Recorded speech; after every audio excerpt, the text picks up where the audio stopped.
Biden administration designated 31 new tech hubs to encourage innovation. The DOJ Tesla probe expanded to include driving ranges. And OSIRIS-REx collected more asteroid samples than first thought. It's Tuesday, October 24th, and this is Engadget Today, the latest tech news with a touch of tranquility for your morning.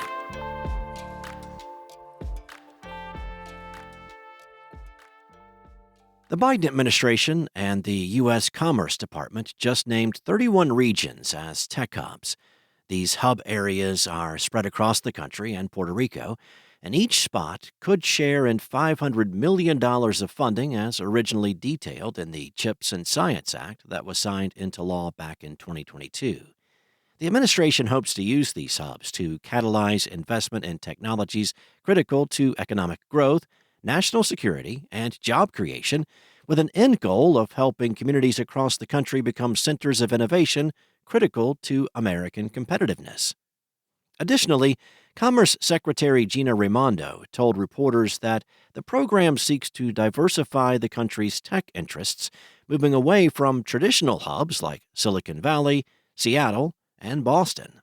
To that end, these hubs will focus on everything under the sun, from artificial intelligence, biotech, clean energy, semiconductors, quantum computing, and more. Examples include a hub in Washington state that's developing new materials for next-gen fuel-efficient aircraft, a Wisconsin program seeking to make advancements in personalized medicine, and a New York organization researching new battery technologies. There is one caveat. Snagging one of these coveted hub designations does not guarantee federal funding. The Commerce Department will follow each program throughout the next year, with funding to follow. With 31 hub areas and just $500 million to disperse, that could leave many locations in the financial cold. The Department of Justice has expanded its investigation into Tesla, the company has confirmed. In an SEC filing, Tesla said the agency has issued subpoenas for information related to personal benefits, related parties, vehicle range, and personnel decisions. In January, Tesla confirmed that the DOJ sought details from the company regarding autopilot and full self-driving features for its electric vehicles. According to Reuters and Consumer Reports, Tesla vehicles did not hit EPA range estimates in road tests. Now, the EPA tests vehicle ranges on rollers in a lab.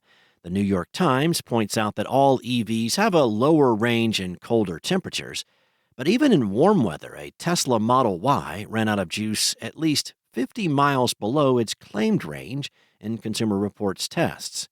Tesla, which has been penalized in other countries for failing to disclose that its EVs have shorter ranges in low temperatures, reportedly formed a special team that sought to quash complaints about the distance its cars can travel on a single charge.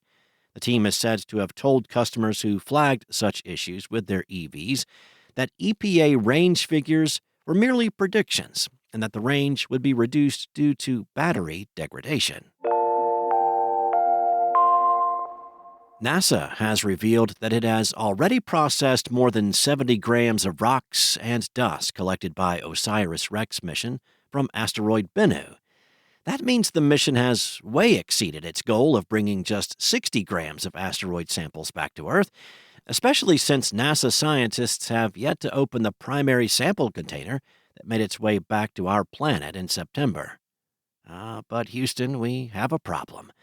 Apparently, they're struggling to open the mission's touch-and-go sample acquisition mechanism, or TAGSAM for short, and could not remove 2 of its 35 fasteners using the tools currently available to them.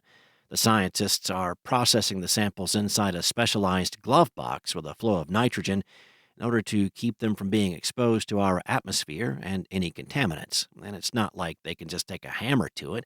The tool must fit inside the glove box, and it must also not compromise the sample's integrity. NASA has sealed the primary container sample for now, while it's developing the procedure to be able to open it over the next few weeks. NASA's initial analysis of the material they have been able to get to was published earlier this month and showed evidence of high carbon content and water, And further studies could help us understand how life on Earth began. The agency plans to continue analyzing and characterizing the rocks and dust it has already taken from the sample container, so we may hear more details about the samples even while Tag Sam remains sealed. Thanks for listening. If you have a moment, rate and subscribe wherever you listen. Today's show featured journalism by Engadget contributors Lawrence Bonk, Chris Holt, and Mariella Moon, and was produced by Spoken Layer. And as a reminder, you can listen to the future later today on Engadget Tomorrow.